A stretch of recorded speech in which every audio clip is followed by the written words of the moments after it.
So today's script is basically outlining Dwayne Johnson's journey from having literally $7 in his pocket to becoming this global wrestling and Hollywood icon. Yeah, it is quite the story. It really is.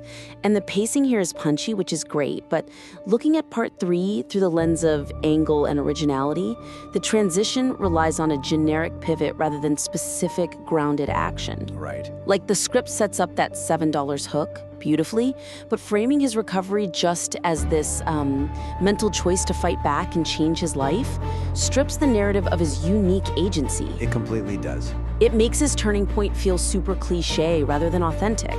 Am I the only one who felt like it happens entirely in the abstract? No, you have hit on the exact weakness there.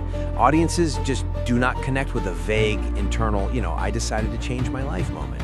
Yeah, it feels a bit too easy. Exactly. They connect with a tangible, desperate move.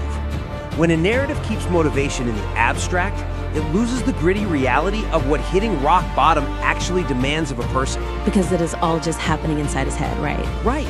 So how do we pull this out of the abstract? Right now, the script just says something to the effect of, well, Dwayne decided to change.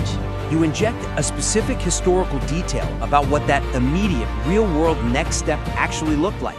Grounding it in physical reality shows us exactly how he fought back. Okay, so what does that look like in the script? Well, instead of just stating he decided to change, add a line like he picked up the phone, called his wrestling veteran father, and demanded to be trained. Oh, wow. Yeah. See, that turns his lowest moment into his first tangible step toward the ring. That is such a good point. A turning point in a script is basically like a wrestling heel turn. It only works if we see the specific moment the chair is swung, not just a summary of the fight. I love that analogy. Thanks.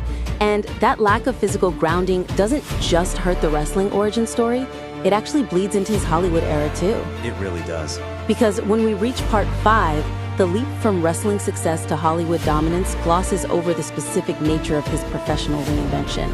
Exactly. Describing his Hollywood entry simply as a struggle misses the opportunity to highlight exactly why it was hard. Right. And that leaves the climax feeling rushed and the power message unearned. I honestly found myself pausing at that phrase. The words, again, struggle, felt like a massive letdown after all that wrestling buildup. Yeah. Am I missing something there, or is struggle just the placeholder word that fails to tell us what specific forces we're trying to keep him down?